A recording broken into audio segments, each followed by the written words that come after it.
ಎಲ್ಲೋ ಜೋಗಪ್ಪ ನೀನ್ ಅರಮಾರಿ ಅಂತ ಕೇಳಿದ ತಕ್ಷಣ ಫಸ್ಟ್ ನೆನಪಾಗೋದು ನಮ್ಗೆ ಶಿವಣ್ಣ ಸಿನಿಮಾದ ಜೋಗಿ ಹಾಡು.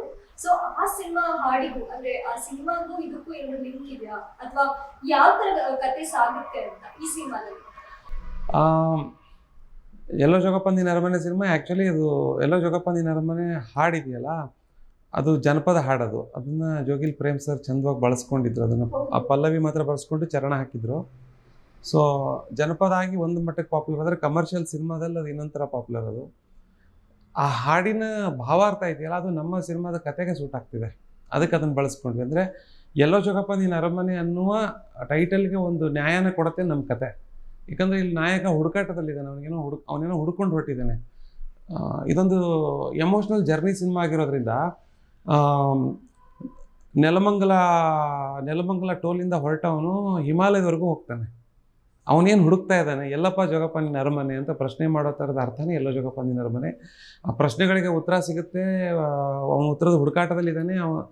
ಆಡಿಯನ್ಸ್ ಆ ಕಥೆಯನ್ನು ಫಾಲೋ ಮಾಡ್ಕೊಂಡಾಗ ಆಡಿಯನ್ಸಿಗೂ ಒಂದಿಷ್ಟು ಅವರ ಲೈಫಿಗೆ ಕನೆಕ್ಟ್ ಆಗುವಂಥ ಕತೆ ಎಲ್ಲೋ ಜೋಗಪ್ಪ ನಿನ್ನ ಅರಮನೆ. ಇದೇ ಫೆಬ್ರವರಿ 21ಕ್ಕೆ ನಿಮ್ಮ ಮುಂದೆ ಬರ್ತಾ ಇದೆ, ನೋಡಿ. ಸೊ ಮೊದಲಿಗೆ ತಂದೆ ಮತ್ತೆ ಮಗನ ಒಂದು ಸೆಂಟಿಮೆಂಟಲ್ ಕತೆ ಹೇಳುವಂತ ಸಿನಿಮಾ ಇದು. ಸೊ ಇಂಥ ಕತೆಗಳು ತುಂಬಾ ಬಂದಿದೆ, ಬಟ್ ಈ ಸಿನಿಮಾ ಎಷ್ಟು ವಿಭಿನ್ನವಾಗಿ ನಿಲ್ಲುತ್ತೆ ಅಂತ ಅನ್ಸುತ್ತೆ? ಇಲ್ಲಿ ಇದೊಂದು ಜರ್ನಿ ಸಿನಿಮಾ ಆಗಿದೆ. ಅಂದರೆ ಸಿನಿಮಾಗಳಲ್ಲಿ ಏನಾಗುತ್ತೆ ಗೊತ್ತಾ, ಒಂದು ನೆರೇಟಿವ್ ಪ್ಯಾಟರ್ನ್ ಆ್ಯಂಡ್ ಒಂದು ಎಡಿಟ್ ಪ್ಯಾಟರ್ನ್, ಕತೆ ಹೇಳುವ ಶೈಲಿ, ಕತೆ ಹೇಳುವ ಝೋನರ್ ಡಿಫ್ರೆಂಟ್ ಆಗಿರುತ್ತೆ. ಲೈನ್ ಸ್ವಲ್ಪ ಸಿಮಿಲಾರಿಟಿ ಬಂದರೂ ಕೂಡ ಅಪ್ಪ ಮಗ ಅನ್ನೋದೊಂದು ಎಲಿಮೆಂಟ್ ಇದೆ, ಇಲ್ಲ ಇಲ್ಲ ಅಂತ ಹೇಳ್ತಿಲ್ಲ. ಮೇಜರ್ ಆಗಿದ್ದೊಂದು ಎಮೋಷನಲ್ ಜರ್ನಿ ಸಿನಿಮಾ. ನಾವು ಒಂದು ಟ್ರಾವೆಲ್ ಮಾಡಬೇಕಾದ್ರೆ ನಾವು ಹೋಗ್ತಾ ಸಿಗುವ ಪಾತ್ರಗಳು ಮತ್ತು ಸನ್ನಿವೇಶಗಳು, ಅದರ ಜೊತೆಗಿನ ಹೊಡೆದಾಟ, ಓಡಾಟ, ಪ್ರೀತಿ, ಸಲ್ಲಾಪಗಳು ಎಲ್ಲವೂ ಇದರಲ್ಲಿ ಬಂದಿದೆ. ಡೆಫಿನೆಟ್ಲಿ ಅಪ್ಪ ಮಗನ ಸೆಂಟಿಮೆಂಟ್ ಕಂಪೇರ್ ಮಾಡಿದರೆ ಬೇರೆ ಸಿನಿಮಾಗಳಿಗೆ ಡಿಫ್ರೆಂಟಾಗಿ ನಿಂತ್ಕೊಳ್ಳುತ್ತೆ. ಅಂದರೆ ಆಡಿಯನ್ಸ್ಗೆ ಇಷ್ಟ ಆಗೋ ಲೆವೆಲಿಗೆ ನಿಂತ್ಕೊಳುತ್ತೆ. ಅಂದರೆ ಅಪ್ಪ ಮಗನ ಸೆಂಟಿಮೆಂಟ್ ಅಂದರೆ ತೀರಾ ಮೆಲೋಡ್ರಾಮಿಕ್ ಆಗಿ ತುಂಬ ಆ ಥರ ಇಲ್ಲ, ಸ್ವಲ್ಪ ಬೇರೆ ಥರ ಇದೆ. ಒಂದು ಮಾಡರ್ನೈಸ್ ಸಿನಿಮಾ ಅಂತೀವಿ. ಇವತ್ತಿನ ಬ್ಲಾಗರ್ ಹುಡುಗರುಗಳು, ಈ ಬೈಕ್ ಮೇಲೆ ದೇಶ ಸುತ್ತೀನಿ ಅಂತ ಹೋಗೋ ಹುಡುಗರುಗಳು, ಅಂದರೆ ಯಂಗ್ಸ್ಟರ್ಸ್ ಎಲ್ಲ ಸ್ವಲ್ಪ ಓಡಾಡ್ತಾ ಇದ್ದಾರಲ್ಲ, ಆ ಜನ್ರೇಷನ್ ಹುಡುಗರಿಗೆ ಪ್ಲಸ್ ಟೋಟಲ್ ಫ್ಯಾಮಿಲಿಗೆ ಇಷ್ಟ ಆಗುವಂಥ ಸಬ್ಜೆಕ್ಟ್ ಇದಾಗುತ್ತೆ.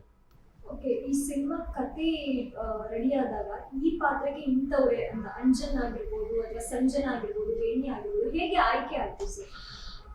ಏನಾಗುತ್ತೆ, ಕತೆ ರೆಡಿ ಮಾಡಿದಾಗ ಅದಕ್ಕೊಂದು ಈ ಥರದ ನಟಿ ಇರಬೇಕು ಅಂತ ಒಂದು ಹುಡುಕಾಟ ಶುರು ಆಗುತ್ತೆ. ಅದಕ್ಕೆ ಬಹಳಷ್ಟು ಕಾರಣಗಳು, ಬಹಳಷ್ಟು ಫ್ಯಾಕ್ಟರ್ಗಳಿರುತ್ತೆ. ಅಂದರೆ ಈ ಸಿನಿಮಾನ ತೀರಾ ಹೊಸ ಮಾಡೋಂಗಿಲ್ಲ, ತುಂಬ ಹಳಬರು ಮಾಡೋಂಗಿಲ್ಲ. ಅಂದರೆ ತುಂಬ ಎಸ್ಟಾಬ್ಲಿಷ್ಡು ನಟರು ಮಾಡಿದ್ರು ಒಂದು ಬೇರೆ ಥರದ ಗೊಂದಲಗಳಿದೆ. ಯಾಕಂದರೆ ಇಲ್ಲಿ ತುಂಬ ರಿಸ್ಕ್ ಇದೆ, ತುಂಬ ಓಡಾಟ ಇದೆ. ಇಡೀ ದೇಶ ಅಲಿಬೇಕು, ಅವನು ಕಥಾನಾಯಕನಾಗಿ ಇಡೀ ದೇಶ ಅಲಿಬೇಕು, ಎಲ್ಲ ಕಡೆ ಹೋಗ್ಬೇಕು, ಅದು ಎಫರ್ಟ್ ಹಾಕುವಂಥ ಒಬ್ಬ ಎನರ್ಜೆಟಿಕ್ ಕಲಾವಿದ ಇದಕ್ಕೆ ಬೇಕಾಗಿತ್ತು. ಆ ಕ್ವಾಲಿಟಿ ಅಂಜನ್ ಹತ್ರ ಇದೆ ಅಂತ ನನಗನ್ನಿಸ್ತು ಅವರು ಕಂಬಳಿವಾಳ ಸಿನಿಮಾ ನೋಡಿದಾಗ. ಅದಕ್ಕೆ ಅವ್ರನ್ನ ಅಪ್ರೋಚ್ ಮಾಡಿದ್ವಿ ಆ್ಯಂಡ್ ಕತೆ ಇಷ್ಟ ಆಯಿತು, ನಾವು ಮುಂದುವರೆದ್ವಿ. ಸಂಜನಾ ಮತ್ತು ವೆನ್ಯಾ ಇಬ್ಬರು ಪಾತ್ರಗಳಿಗೆ ಸೂಟ್ ಆಗ್ತಾರೆ. ಅಂದರೆ ಸಂಜನಾ ನನಗೆ ಪರಿಚಯದ ಹುಡುಗಿಯವರು, ವೆನ್ಯಾ ಕೂಡ ಪರಿಚಯದ ಹುಡುಗಿನೇ. ಸೊ ನಮ್ಮ ಚೇತನ್ ಮುಂಡಾಡಿ ಕಡೆಯಿಂದ ಅವ್ರು ಪರಿಚಯ ಆಗಿದ್ದು. ಸೊ ಪಾತ್ರಗಳಿಗೆ ಸೂಟ್ ಆಗ್ತಾರೆ, ಫ್ರೆಶ್ ಫೇಸು. ಆಮೇಲೆ ಅವರು ಎಲ್ಲ ಒಂದೊಂದು 2-3 ಸಿನಿಮಾಗಳು ಮಾಡಿದ್ದಾರೆ. So they are experienced. But ಅವ್ರು ಏನೋ ಆಗಬೇಕು ಅನ್ನೋ ತುಡಿತಾ ಇದೆ, ಒಂದು ಹಸಿವಿದೆ, ಒಂದು ಹೋರಾಟದ ಮನೋಭಾವ ಇದೆ. ಆ ಕಾರಣಕ್ಕೆ ಅವರು ಈ ಪಾತ್ರಗಳಿಗೆ ಸೆಲೆಕ್ಟ್ ಆದರು. ನಾವು ಕೇಳಿರೋದೇನು ಅಂದರೆ, ಒಂದು ಈ ಸಿನಿಮಾದಲ್ಲಿ ಡಿಸ್ಟಿಕ್ಗಳಲ್ಲಿ ಶೂಟ್ ಮಾಡಿದ್ದಲ್ಲ, ನೀವು ಇಡೀ ಇಂಡಿಯಾ ಸುತ್ಕೊಂಡು ಶೂಟ್ ಮಾಡಿರುವಂಥ ಸಿನಿಮಾ ಇದು. ಸೊ ಎಷ್ಟು ಸ್ಪೆಷಲ್ ಸರ್ ನಿಮ್ಮ ಪಾಲಿಗೆ ಸಿನಿಮಾ? ₹120 ಅಥವಾ ₹150 ಟಿಕೆಟ್ ಕೊಟ್ಟು ಬರುವ ವೀಕ್ಷಕನಿಗೆ ನಾವು ಇಡೀ ದೇಶ ತೋರಿಸ್ತೀವಿ.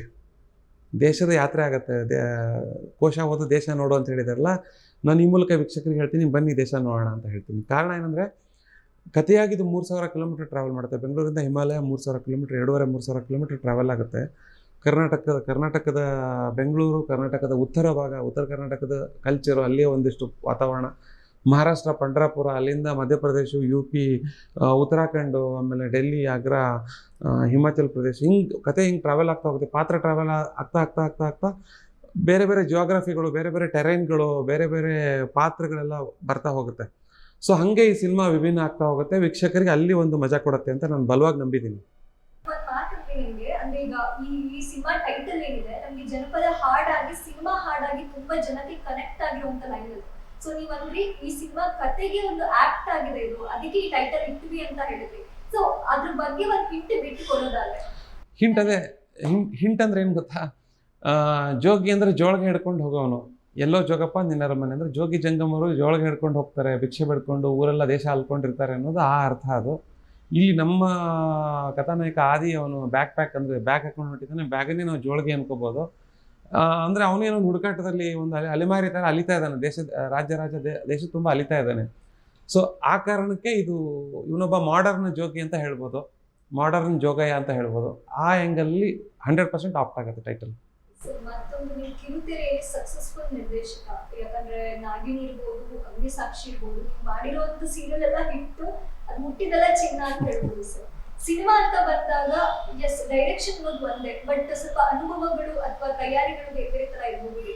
ಬಟ್ ನಿಮಗಿದು ಡೆಬ್ಯೂ ಆಗಿರೋದ್ರಿಂದ ನಿಮಗೆ ಇನ್ನೂ ಅದು ಸ್ಪೆಷಲ್ ಆಗಿದೆ. ಹೌದು. ಹೇಗಿತ್ತು ಸರ್ ತಯಾರಿ? ಎಷ್ಟು ಚಾಲೆಂಜಿಂಗ್ ಆಗಿತ್ತು ನಿಮಗೆ?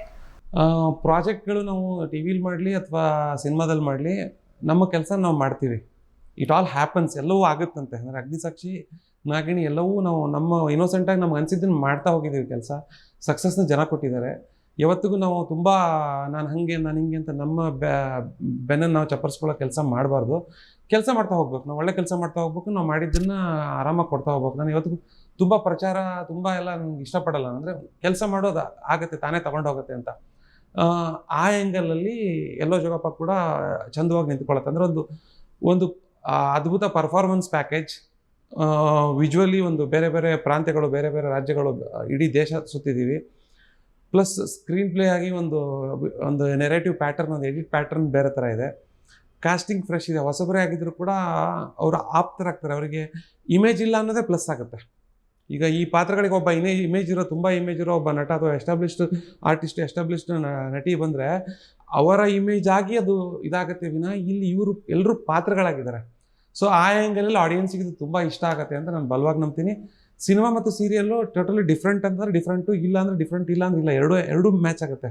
ಅಂದರೆ ಎರಡು ದೃಶ್ಯ ಮಾಧ್ಯಮಗಳೇ ಆದರೂ ಸಹಿತ ಒಂದು ಕಥೆನ ವರ್ಷಾನುಗಟ್ಟಲೆ ಹೇಳ್ಕೊಂಡು ಹೋಗ್ತೀವಿ. ಅದಕ್ಕೊಂದು ಸಪ್ರೇಟ್ ವಿಶೇಷವಾದ ಟ್ಯಾಲೆಂಟ್ ಬೇಕು. ಅದು ಅಲ್ಲಿಯ ಬುದ್ಧಿಮಟ್ಟ ಮತ್ತು ಅಲ್ಲಿಯ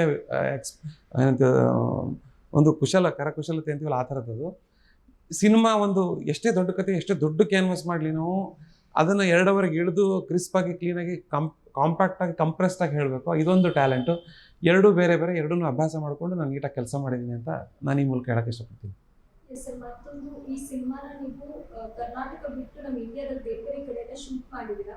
ಅಲ್ಲಿ ತೆರೆ ಹಿಂದೆ ನಡೆದಂತ ಯಾವ್ದಾದ್ರು ಘಟನೆ ನಮ್ಗೆ ಒಂದು ಚಾಲೆಂಜಿಂಗ್ ಅಂತ ಅನ್ನಿಸ್ತು ಶೂಟ್ ಮಾಡುವಾಗ ಅನ್ನೋವಂಥದ್ದು ಒಂದು ಪ್ರೇಕ್ಷಕರ ಹತ್ರ ಹಂಚ್ಕೋಬೋದಾ ಅಂತ?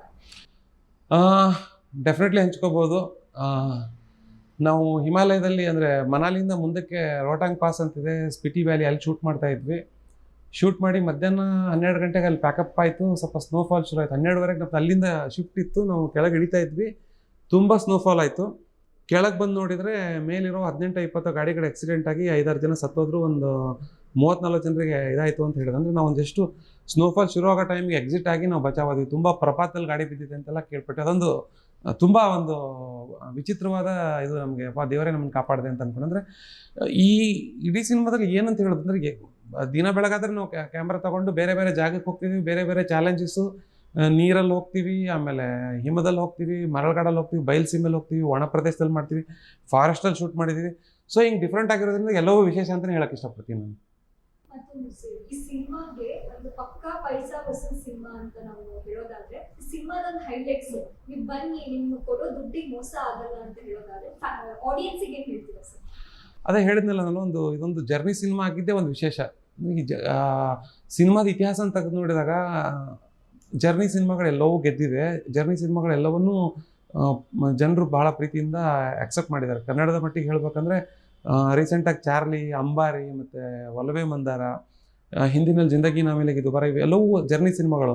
ಜರ್ನಿ ಅಂದ್ಬಿಟ್ರೆ ಬರೀ ನಾವು ಹೋಗ್ಬಿಟ್ಟು ಬೇರೆ ಊರು ತೋರಿಸ್ತೀವಿ, ಡಾಕ್ಯುಮೆಂಟ್ರಿ ಥರ ಮಾಡ್ಕೊಂಬರ್ತೀವಿ ಅಂದ್ರೆ ಆಗಲ್ಲ. ಒಂದು ಸ್ಟ್ರಾಂಗ್ ಆಗಿರೋ, ಸಾಲಿಡ್ ಆಗಿರೋ ಕತೆ ಬೇಕು. ಅದು ಪ್ರತಿಯೊಬ್ಬ ಆಡಿಯನ್ಸಿಗೆ ಕನೆಕ್ಟ್ ಆಗಬೇಕು. ಸೊ ನಾನೇನು ಹೇಳೋಕ್ಕೆ ಇಷ್ಟಪಡ್ತೀನಿ ಅಂದರೆ, ನೀವು ಬನ್ನಿ ಥಿಯೇಟ್ರಿಗೆ. ಈ ಸಿನಿಮಾದ ಪಾತ್ರಗಳು, ಸಿನಿಮಾದ ಘಟನೆಗಳು, ಸಿನಿಮಾದ ಕತೆ ನಿಮ್ಮ ಲೈಫಿಗೆ ಕನೆಕ್ಟ್ ಆಗುತ್ತೆ. ಪಾತ್ರದ ಜೊತೆಗೆ ನೀವು ಜರ್ನಿ ಮಾಡಿ. ತುಂಬ ಜನ ದೇಶ ಸುತ್ತಬೇಕು ಅಂದ್ಕೊಂಡಿರ್ತಾರೆ, ಯಾವುದೋ ಊರಿಗೆ ಹೋಗ್ಬೇಕು ಅಂದ್ಕೊಂಡಿರ್ತಾರೆ, ರಾಜಸ್ಥಾನ ಹೋಗಬೇಕು, ಮನಾಲಿ ಹೋಗಬೇಕು, ಡೆಲ್ಲಿ ಹೋಗಬೇಕು ಅಂದ್ಕೊಂಡು ವರ್ಷಾನುಗಟ್ಟಲೆ ಪ್ಲ್ಯಾನ್ ಮಾಡಿರ್ತಾರೆ, ಹೋಗೋಕ್ಕಾಗಿರಲ್ಲ. ಬನ್ನಿ, 150 ರೂಪಾಯಲ್ಲಿ ನಿಮ್ಮ ಆಸೆನ ಒಂದು ಮಟ್ಟಕ್ಕೆ ತೀರಿಸ್ತೀವಿ, ನಿಮ್ಮನ್ನು ಅಲ್ಲಿಗೆ ಹೋಗೋದಕ್ಕೆ ಇನ್ಸ್ಪೈರ್ ಮಾಡ್ತೀವಿ. 150 ರೂಪಾಯಲ್ಲಿ ದೇಶ ಸುತ್ತೋಣ, ದಯವಿಟ್ಟು ಬನ್ನಿ. ಮತ್ತೆ ಈ ಸಿನಿಮಾದಲ್ಲಿ ಮತ್ತೊಂದು ಹೈಲೈಟ್ ಅಂದ್ರೆ ಚಂದದ ಹಾಡುಗಳು. ಹಾ. ಹೌದಾ ಹುಲಿಯಾ ಇರ್ಬೋದು ಅಥವಾ ಜಾನವಿ ಸಾಂಗ್ ಇರ್ಬೋದು, ತುಂಬಾ ಚೆನ್ನಾಗಿದೆ ಅಂಡ್ ಪದಗಳು ತುಂಬಾ ಕನೆಕ್ಟ್ ಆಗೋ ಹಾಗಿದೆ. ಸೊ ಅದ್ರ ಬಗ್ಗೆ ಸರ್, ಹಾಡುಗಳ ಬಗ್ಗೆ. ಹೌದಾ ಹುಲಿ ಅನ್ನೋದು ಟ್ರೋಲ್ ಆಗಿತ್ತು ಅದು ವರ್ಡು. ಅದು ಸಹ ಅದು ನಾವು ಒಂದು ಈ ಉತ್ತರ ಕರ್ನಾಟಕದಲ್ಲಿ ಒಂದು ನಮ್ಮ ಕಥಾನಾಯಕ ಹೋದಾಗ ಅಲ್ಲೊಂದು ಸೀಕ್ವೆನ್ಸ್ ನಡೆದು ಅಲ್ಲಿ ಬರುವಂಥ ಒಂದು ಸಾಂಗ್, ನಾವು ಎಣ್ಣೆ ಸಾಂಗ್ ಅಂತ ಕರಿತೀವಿ ಅದಕ್ಕೆ.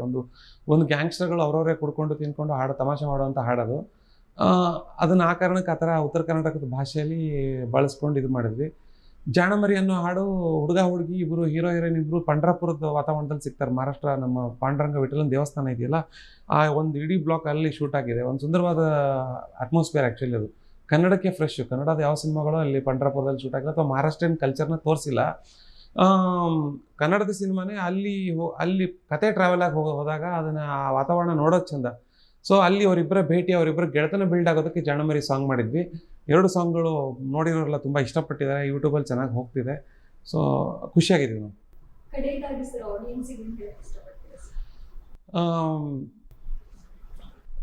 ಒಂದು ಸ್ಟ್ರಾಂಗ್ ಸ್ಕ್ರಿಪ್ಟ್ ಬಂದಾಗ, ಒಂದು ಒಳ್ಳೆ ಪರ್ಫಾರ್ಮೆನ್ಸ್ ಸಿನಿಮಾ ಬಂದಾಗ ಆಡಿಯನ್ಸ್ ಸಪೋರ್ಟ್ ಮಾಡ್ತಾರೆ ಅನ್ನೋ ಬಲವಾದ ನಂಬಿಕೆ ಇದೆ. ನಮಗೆ ನಮ್ಮ ಕಂಟೆಂಟ್ ಮೇಲೆ ನಂಬಿಕೆ ಇದೆ, ನಮಗೆ ನಾವು ಮಾಡಿದ ಕೆಲಸದ ಮೇಲೆ ನಂಬಿಕೆ ಇದೆ. ನಮ್ಮ ಕೆಲಸ ನಾವು ಮಾಡಿ ಜನರ ಮುಂದೆ ಇಡಬೇಕು.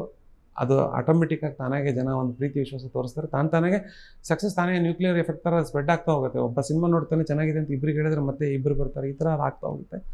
ಬನ್ನಿ, ಥಿಯೇಟ್ರಿಗೆ ಬನ್ನಿ, ಎಲ್ಲ ಜೋಗಪ್ಪ ಸಿನಿಮಾ ನೋಡಿ. ಫೆಬ್ರವರಿ 21ಕ್ಕೆ ನಮ್ಮ ಟೀಮಿಗೆ ಸಪೋರ್ಟ್ ಮಾಡಿ. Thank you.